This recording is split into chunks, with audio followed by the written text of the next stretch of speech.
Tuning into Mirror Now, I'm Avni Raja and you're watching Investor's Guide, a show where we simplify personal finance and guide you on how you can best manage your financial investments. Joining me on the show is Feroz Aziz of Anand Rathi Wealth Management. Feroz, thank you once again for joining us on Investor's Guide.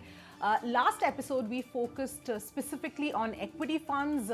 We talked about the different kinds of funds there are and how it benefits, especially first-time novice investors, as much as even if you're a seasoned investor, it's still a very good investment avenue. But today, let's talk about debt funds. Now, debt funds can get a little more complicated because it's a little slightly more difficult to sort of comprehend how these debt funds really work. So if you can start by helping us understand the different kinds of debt funds there are, and even though there is this perception that debt funds are safer than equity funds, it doesn't come without its own set of risks. But we'll get to that in a bit. Let's start with understanding the kinds of debt funds, Feroz. Like you said, Avni, there are several categories of debt funds, almost about 16 if I'm not wrong. For a person who's investing from a long-term personal finance perspective, not company monies and stuff, only 3 to 4 categories are very relevant. So let me touch upon those. First category would be a medium duration fund, which invests in bonds which are of a medium period of 2 to 4 years. Dynamic bond funds is the second category which you will have to get attention on. Banking and PSU fund, which is a third category, which invests in banking and PSU bonds, as the name suggests. Then you can definitely look at the short-term bond funds. And the last category, which might have you might have a need for, is a liquid fund category. So if you ignore the rest of them and cut the clutter and focus on these 5, then your need for understanding the rest of them is minuscule, or you can totally ignore them. So these are the 5 categories which you will have to pay attention to if you have to create a portfolio using this wonderful tax efficient instrument, which is called a debt mutual fund. Right. So if we have to understand, how debt funds work and what makes them safer than equity funds, we'll come to the risks, but what makes debt funds that much more safer than or less risky than equity funds? See, Avni, if you have to break it down into layman language, buying debt fund is nothing but lending your money to corporates. You're lending your money to corporates. So they have promised a return or an interest to the mutual fund. So whenever you indulge in an activity of lending your money to a strong corporate who can return the money with the interest it commits to give you for the period you've lent it, then it's called debt. In equity, for example, you buy shares, you become partners of the corporates, and being a partner could have its ups and downs. But lending money is called debt. So point one I'm making is debt has a predetermined interest which the corporate promises to the debt fund and in turn to you as an investor into the debt fund. Because of this predetermined interest, a commitment coming from a large corporate brings in that stability of the portfolio, because every 6 months, every 1 year, you have these corporates paying interest to the pool, which is called the debt mutual fund, which you in turn own with several other investors.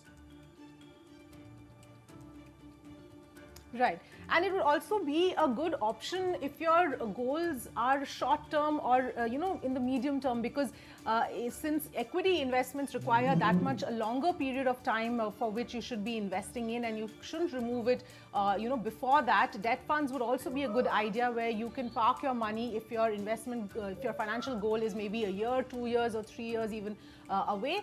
This would be a good option to sort of invest in. But let's now come to the risks of debt funds, Feroz, and this is extremely important because there is the perception that since debt funds are, less risky than equity funds, they carry no risk at all, and that's the wrong perception to have, because debt funds do have their own set of risks, as we have also seen a lot of investors face trouble because they didn't do the risk assessment properly of certain kinds of debt funds. So let's talk about that a little bit.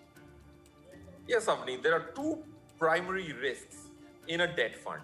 So those two primary risks can create some surprises in certain situations if you have not been prudent in making the right choice, which actually marries your risk appetite. In fact, any investment you do, maybe you buy a fixed deposit, that also has a risk that the bank will have to be alive to pay you back the money at the end. So point is, risks are there in all the investments, but there are different categories of risk. In debt, there are two risks largely. One risk, which is called the credit risk. The name might seem intimidating, but credit risk is nothing but a concept that I lend my money to a company through a mutual fund, and that company goes bankrupt and does not have the capability to repay my money with interest. The phenomena of lending to a person and that person, or a corporate in this case, does not have the capability to repay your money and or the interest is called credit risk. So this is the risk over the last 1.5, 2 years. Several large corporates, almost 4, 5 large corporates in India have had incapability to repay the money. So that's one risk, Avni, we as investors of debt funds have to keep in mind. Point two is the risk two is interest rate risk, which is also there in debt funds. If interest rates go up and down, the value of your mutual fund goes up and down as well. But that's a smaller risk and does not have to be worried about as much. Credit risk is something which you have to be very, very careful. And that becomes an important decision criteria when you're choosing the scheme which you are going to entrust your money to. Right. If a person has, say, a kind of a financial goal coming up in the next 2 to 3 years, how should one decide on which debt fund to put your money in? Yes, Avni, the biggest utility of debt funds is to marry your investment goal, which is a short-term in nature, to these lesser riskier instruments relative to equity. So if you have to create a portfolio which is going to be addressing your 2-3 year need of a goal, then you should focus on short-term funds, medium-term funds, and banking and PSU.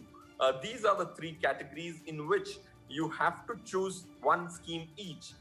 If you have an amount of up to 1 lakh, if you have an amount greater than 1 lakh, then you would need 5 schemes.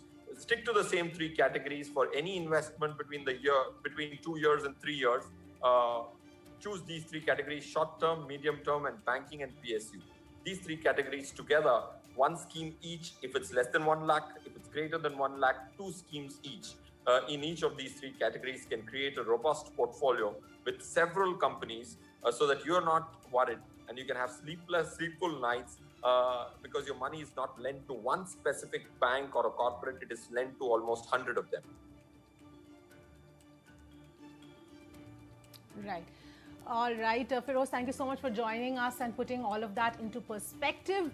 Well, that was as far as debt funds are concerned, but we've sort of understood the various categories of funds that are available as far as mutual funds goes. And from the next episode onwards, we're going to get right into it and help you start planning your investments. How do you decide which fund to invest in?